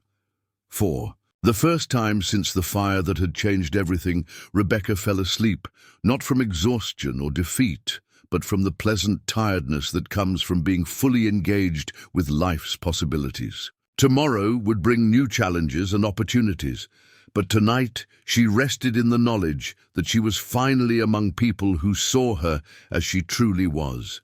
Not a damaged thing to be pitied or exploited, but a person with unique gifts to contribute to their shared future.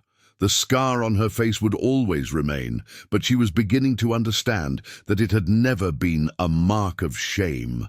It was proof of survival, evidence of strength, and perhaps most importantly, a reminder that beauty and value were not diminished by surface imperfections. In this place between worlds, she was learning to see herself as others saw her, not as Marcus's burden or Whitmore's potential property, but as Rebecca Walsh, a woman capable of building whatever future she chose to create. 3 weeks had passed since Rebecca's arrival at the Apache settlement, and the mountain air had already begun to work its healing magic on her spirit. Each morning brought new discoveries about her capabilities and new challenges that tested her growing confidence. Today, however, would prove to be her most significant test yet. The arrival of a white settler family seeking to establish trade relations with the Apache community. Rebecca stood at the window of the trading post, watching as a weathered wagon approached along the mountain trail. The family consisted of a middle-aged man with calloused hands and worried eyes, a thin woman who clutched a baby to her chest, and 3 children ranging in age from perhaps 6 to 12. Their clothes were patched and worn, their faces gaunt, with the particular exhaustion that came from struggling to survive on the frontier. "The Hendersons," Thomas said, joining her at the window. "They've been farming a small plot about 15 miles south, but the soil's poor and the growing season's short at that elevation. James Henderson sent word asking if we'd be willing to trade food for labor and materials." Rebecca nodded, her mind already working through the complexities such an arrangement would entail. Over the past 3 weeks, she had observed dozens of similar negotiations, gradually learning to recognize the subtle dynamics that could make the difference between successful cooperation and misunderstanding that led to conflict. "What kind of labor?" she asked, though she suspected she already knew the answer. "Building projects mainly. We need to expand the school before winter, and James has experience with construction. His wife Martha apparently knows bookkeeping and could help with the trading post's records. The children—" Thomas paused, his expression thoughtful. "The children are the real opportunity here. If they could attend school with our young ones, it would be the first step toward the kind of integrated education we've been discussing." Rebecca felt a flutter of excitement mixed with apprehension. The school project had become her primary focus since arriving at the settlement, but so far it had existed only in planning and preparation. The Henderson children would represent the first real test of whether Apache and white children could learn together successfully. "What do you need me to do?" she asked. Thomas smiled, the expression reflecting his growing confidence in her abilities. "Be yourself," he said simply. "The Hendersons are going to be nervous about dealing with Apaches, and we're going to be cautious about trusting strangers. You understand both perspectives. Help us find the common ground." As the Henderson wagon pulled up to the trading post, Rebecca could see the family's tension in their rigid postures and watchful eyes. James Henderson climbed down from the driver's seat with the careful movements of a man expecting trouble, while his wife Martha remained seated with the baby, her gaze darting nervously between the Apache buildings and the faces of the people who had gathered to observe their arrival. Joseph emerged from the trading post to greet them, his presence commanding but not threatening. He had changed from his traditional Apache clothing into a simple white shirt and dark trousers, a deliberate choice to put the settlers at ease. Behind him came White Dove, carrying a tray of food and drink that she offered to the travel-weary family. "Mr. Henderson," Joseph said, extending his hand in the white custom. "Welcome to our settlement. I'm Joseph Running Bear, and this is my sister White Dove. We received your message about a possible trade arrangement." James Henderson accepted the handshake, though his grip remained tense. "Appreciate you agreeing to meet with us," he said, his voice carefully neutral. "Times have been hard, and we're looking for ways to help our family survive the winter." Rebecca stepped forward, recognizing the moment when her unique perspective would be most valuable. "Mr. Henderson, Mrs. Henderson," she said, addressing both the man and his wife. "I'm Rebecca Walsh. I've been working with the trading post to facilitate arrangements like this. Perhaps we could discuss your needs and see how they might align with what the community can offer." Martha Henderson's eyes widened as she took in Rebecca's scarred face, but her expression showed curiosity rather than the usual discomfort. "You're white," she said with obvious relief. Are you here voluntarily?" The question revealed the depth of Martha's fears about Apache intentions, based on the horror stories that circulated among white settlers. Rebecca had learned to address such concerns directly, rather than dismissing them as ignorance. "More than voluntarily," Rebecca replied warmly. "The Apache community welcomed me when I had nowhere else to go, and they've given me opportunities to use my skills in ways I never imagined possible. I've found more kindness and respect here than I ever experienced in white society." This admission seemed to ease some of Martha's tension, though she continued to hold her baby protectively. "It's just that we've heard stories. Most of those Stories are designed to justify taking Apache land, Rebecca said gently but firmly. The reality is that this community has worked harder than any group I've known to build peaceful relationships with their neighbors. That's why we're here talking today, instead of pointing guns at each other. Over the next hour, Rebecca found herself serving as translator, not just of languages, but of cultural expectations and assumptions. When James Henderson spoke of honest work for honest pay, she helped him understand that Apache concepts of value extended beyond simple monetary exchange to include relationships, reputation, and long-term mutual benefit. When White Dove explained that the community's decisions were made collectively rather than by individual authority, Rebecca helped the Hendersons understand that this reflected strength rather than weakness.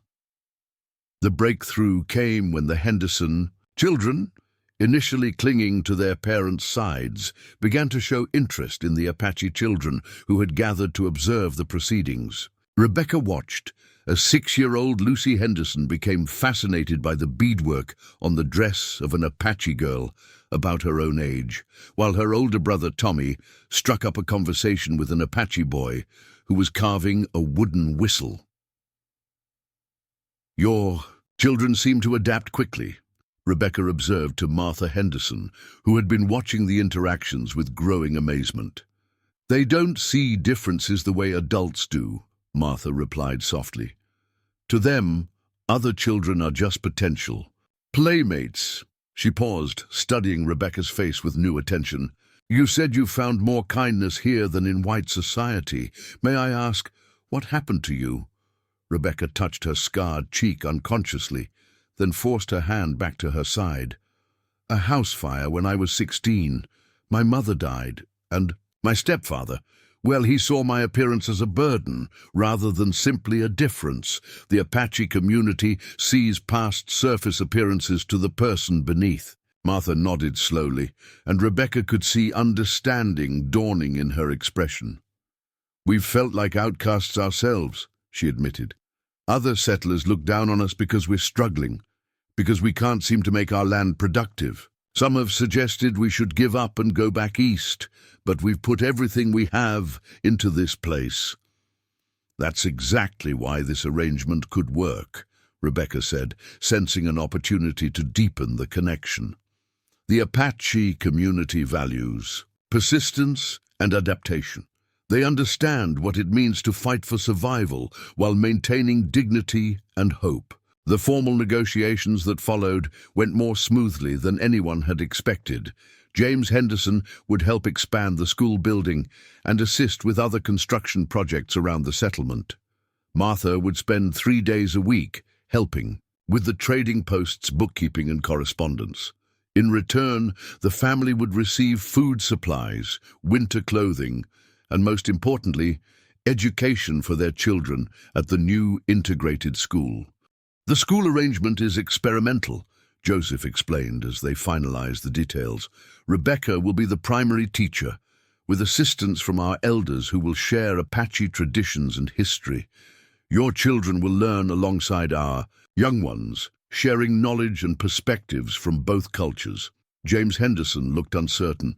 "I want my children to be educated," he said slowly, "but I also want them to remain, well, to know their own heritage. Understanding other cultures doesn't diminish your own," Rebecca said firmly. "It enriches it. Your children will learn to read and write, to understand mathematics and science, to think critically about the world around them. But they'll also learn to see that world from multiple perspectives, which will make them stronger and wiser." Martha Henderson had been quiet during this exchange, but now she spoke up with surprising determination. "I think it's exactly what they need," she said.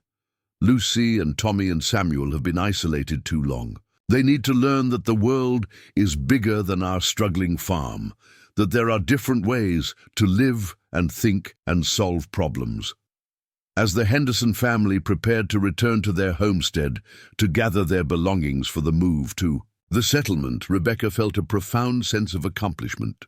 She had successfully navigated the complex cultural dynamics that could have derailed the entire arrangement, helping both sides recognize their common ground while respecting their differences. "Well done," Joseph said quietly as they watched. The wagon disappeared down the mountain trail. "You've shown them that cooperation is possible without surrender of identity."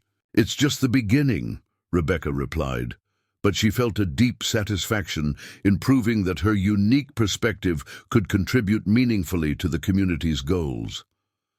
"The real test will come when the children start school together. That's where we'll discover whether our theories about integration actually work in practice." White Dove joined them, her expression reflecting the same mixture of hope and apprehension that Rebecca felt. "The children adapt quickly," she said. "It's the parents who struggle with change. We'll need to be patient and consistent, showing them that their children are becoming stronger, not weaker, through exposure to different ways of thinking." As evening approached, Rebecca found herself walking through the settlement with a sense of purpose she had never experienced before. 3 weeks ago, she had been a piece of property to be wagered in a poker game. Now she was a valued member of a community that was attempting something unprecedented, the creation of a society that honored multiple cultures while building something entirely new. The school building stood half-completed at the edge of the settlement, its log walls rising against the mountain backdrop like a symbol of possibility. Tomorrow, she would begin preparing the curriculum that would serve both Apache and white children, drawing on her own education while incorporating the wisdom and traditions that Joseph's people had preserved for generations. It would not be easy work. There would be resistance from some quarters, misunderstandings and setbacks, but for the first time in her life, Rebecca Walsh felt truly useful, truly needed, truly alive. The scars on her face had become irrelevant compared to the healing she was helping to create between divided communities. As she prepared for sleep that night, Rebecca reflected on the extraordinary journey that had brought her to this moment. A poker game that had seemed like the end of everything had actually been the beginning of possibilities she had never imagined. Tomorrow would bring new challenges, but she would face them with confidence, knowing that she had found her place. In a world that valued courage, compassion, and the radical belief that people could build something better together than they ever could apart.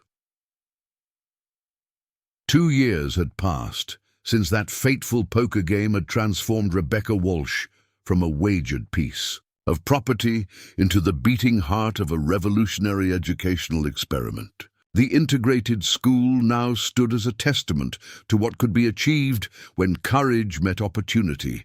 Its expanded log walls housing 32 children from both Apache and white families across the Montana Territory. Rebecca stood at the front of the bustling classroom, watching her students work together on a geography project that would have been unimaginable just months earlier. Apache children and white children sat side by side, their heads bent over hand-drawn maps that showed not just the physical features of their territory, but the cultural and historical significance of various locations from multiple perspectives. 10-year-old Lucy Henderson, now fluent in basic Apache phrases, worked alongside Swift Fox, an Apache girl her age, as they carefully marked the sites of ancient hunting grounds and modern settlements. 12-year-old Tommy Henderson collaborated with Running Wolf to create a detailed legend that explained the difference between Apache place names and the names given by white surveyors. The casual cooperation between children who had initially viewed each other with suspicion demonstrated the profound success of Rebecca's educational philosophy. Miss Walsh called Sarah Miller, one of the newer white students whose family had moved to the territory specifically to enroll their children in the integrated school. "Swift Fox is teaching me how to weave grass into baskets, but I can't get the pattern right. Could you help us?" Rebecca moved among her students with the easy confidence of someone who had found her true calling. The classroom hummed with productive energy as children taught each other skills that transcended traditional academic subjects. Apache students sharing knowledge of plants and animals, white students contributing literacy and mathematical techniques they had learned from previous schools or their families. The pattern follows the same mathematical principles we studied last week, Rebecca said, kneeling beside the two girls. Swift Fox, show Sarah how your grandmother taught you to count the weaves. Sarah, you'll recognize it as the same sequence we used for that arithmetic problem about calculating crop yields. This integration of practical skills with academic learning had become the hallmark of Rebecca's teaching method. Rather than treating Apache knowledge and white education as separate systems, she had developed an approach that showed how different ways of understanding the world could strengthen and illuminate each other. The success of the school had attracted attention far beyond the immediate community. Territorial education officials had made several visits, initially skeptical but increasingly supportive as they observed the remarkable results. Children from the integrated school consistently demonstrated superior problem-solving abilities. Compared to their peers in traditional schools, their exposure to multiple perspectives, having developed cognitive flexibility that served them well in all subjects. More significantly, the school had begun to transform the broader community relationships. In the region, parents who had initially viewed the Apache settlement with suspicion now participated in joint community events, trading partnerships, and mutual aid during difficult times.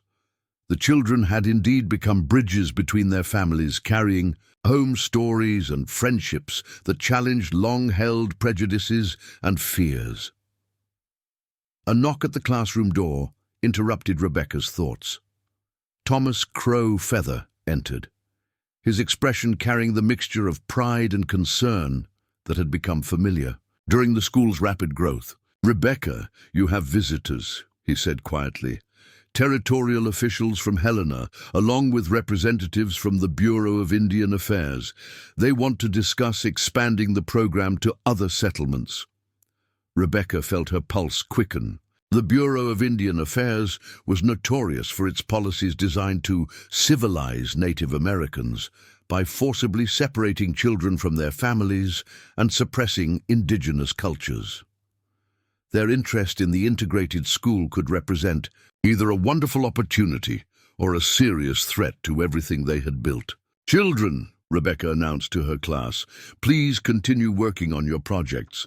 Mr. Crow Feather will supervise while I attend to some business matters. Swift Fox, you're in charge of helping anyone who needs assistance with the weaving techniques." The 10-year-old Apache girl straightened with obvious pride at being given such responsibility, while the white children accepted her authority without question. A small but significant demonstration of how thoroughly the integrated approach had succeeded in breaking down racial barriers. Rebecca made her way to the trading post, where she found Joseph Running Bear engaged in intense conversation with 3 well-dressed officials. Their expensive suits and carefully groomed appearances marked them as men of authority from the territorial capital, but their expressions suggested they were still forming opinions about what they had observed. "Ah, Miss Walsh," said the eldest of the 3, rising as she entered. "I'm Commissioner William Hayes from the Territorial Education Department. These are my colleagues, Agent Peterson from the Bureau of Indian Affairs and Superintendent Morrison from the Helena School District. We've come to see this remarkable experiment we've been hearing about." Rebecca accepted their handshakes while studying their faces for signs of their true intentions. Commissioner Hayes seemed genuinely curious, his eyes bright with intellectual interest. Superintendent Morrison appeared skeptical, but willing to be convinced. Agent Peterson, however, carried the bureaucratic caution of a man whose primary concern was avoiding problems that might reflect poorly on his department. "Gentlemen," Rebecca replied, keeping her voice steady despite her nervousness, "I'm honored by your interest in our school, Perhaps you'd like to observe our students in action before we discuss the broader implications of our approach. What followed was the most important hour of Rebecca's teaching career. She guided the officials through the classroom, explaining her methods while the children demonstrated their remarkable integration of different cultural perspectives and learning styles. Apache students showed their mathematical understanding. Through traditional games and crafts, white students incorporated Apache historical knowledge into their written compositions. Most impressively, all the children switched effortlessly between English and Apache languages as the conversation required. Commissioner Hayes was clearly impressed, asking detailed questions about curriculum development and assessment methods. Superintendent Morrison grew increasingly enthusiastic as he observed the children's advanced problem-solving abilities and collaborative skills. But Agent Peterson remained reserved, his questions focusing on issues of cultural preservation and federal oversight. "Miss Walsh," Agent Peterson said during a quiet moment, "I must ask about the concern that's been raised regarding the preservation of Apache traditions. Some have suggested that this integrated approach might actually accelerate the loss of indigenous culture by encouraging assimilation into white educational models." Rebecca had anticipated this question and had spent considerable time developing her response.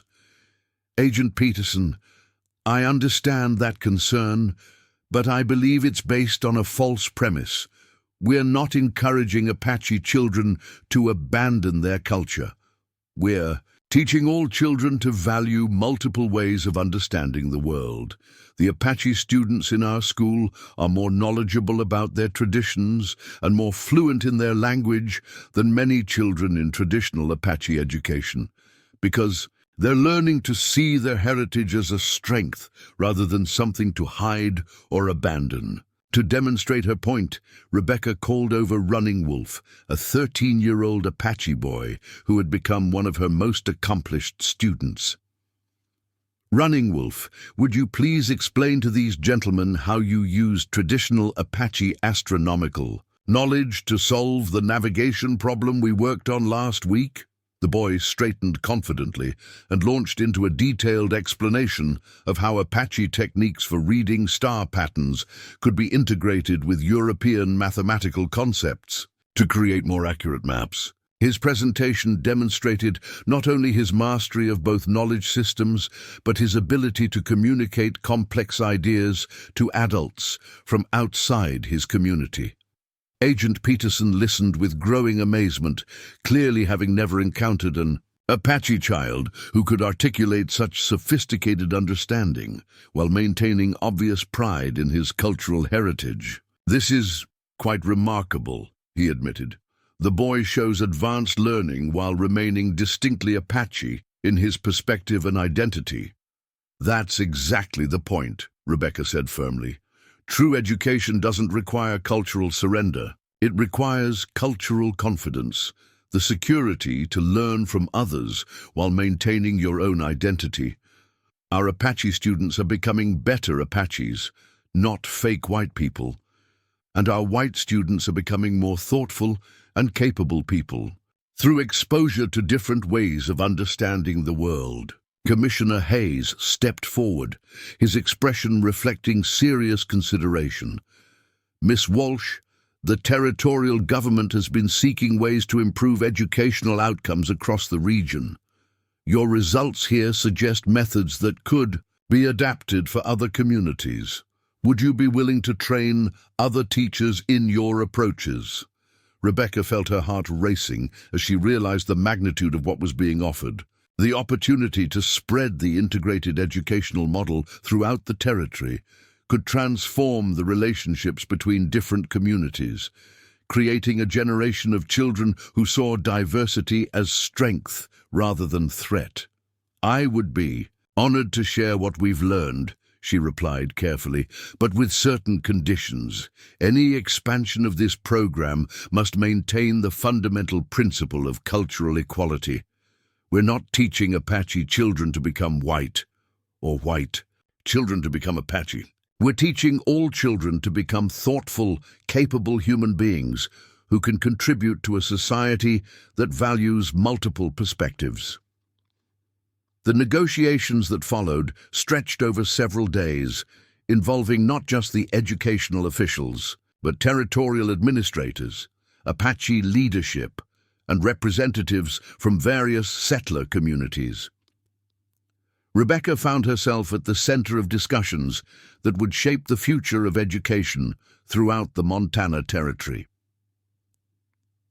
The final agreement exceeded her most optimistic hopes. The territorial government would fund the establishment of 5 additional integrated schools, with Rebecca serving as the supervising educator responsible for training teachers and developing curricula. The Apache community would maintain control over the cultural components of education, ensuring that indigenous knowledge was presented accurately and respectfully. Most importantly, the program would be voluntary, with communities choosing to participate rather than having integration imposed upon them. As word of the agreement spread, Rebecca found herself reflecting on the extraordinary journey that had brought her to this moment.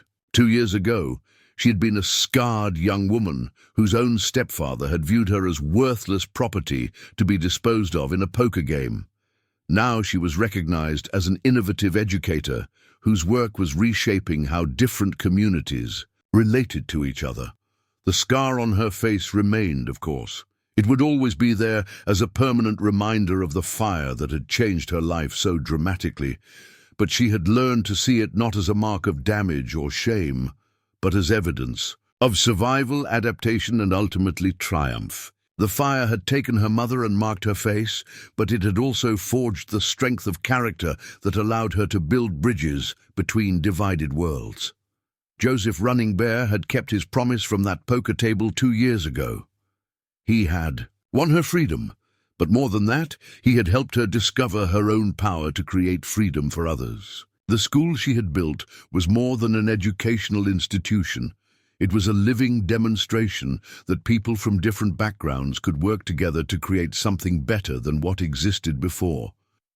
Standing in the doorway of her classroom, as her students prepared to head home for the day, Rebecca watched Apache and white children walking together down the mountain paths, their conversations flowing easily between languages, their friendships transcending the barriers that had divided their parents' generation. Swift Fox and Lucy Henderson planned their next basket-weaving project, while Tommy Henderson and Running Wolf discussed a hunting technique they wanted to try during the weekend. These children would grow up to become leaders in their communities, carrying with them the knowledge that cooperation was not only possible, but more effective than conflict. They would build businesses together, intermarry, create new communities that honored multiple traditions while forging new paths forward. The world they created would be fundamentally different from the one Rebecca had grown up in, more inclusive, more creative, more human. As the last student disappeared down the trail, Rebecca turned back to her empty classroom, already planning tomorrow's lessons. There would be new challenges, new opportunities to help children discover their own potential while learning to value the potential in others. The work was demanding, but it was also deeply satisfying in ways that her younger self could never have imagined. Marcus Donovan had gambled her away in a moment of desperate selfishness, seeing her only as a burden to be disposed of. Charles Whitmore had viewed her as property to be acquired and exploited, but Joseph Running Bear had seen her true value, not as someone to be owned or used, but as someone with unique gifts to contribute to the world's healing. The poker game, that had seemed like the end of everything, had actually been the beginning of a life beyond her wildest dreams.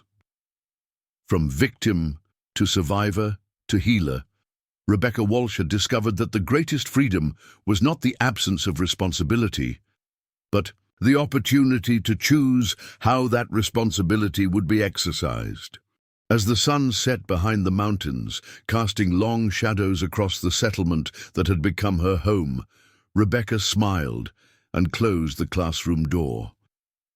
Tomorrow would bring new students, new challenges, new opportunities to prove that bridges could be built between any divide, that understanding could triumph over prejudice, and that one person's courage to change could create ripples that transformed entire communities.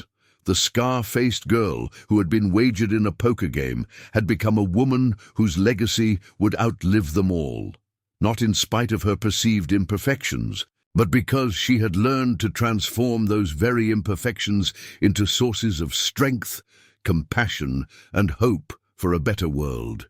Up next, you've got two more standout stories right on your screen. If this one hit the mark, you won't want to pass these up. Just click and check them out. And don't forget to like, subscribe, and turn on the notification bell so you don't miss any upload from us.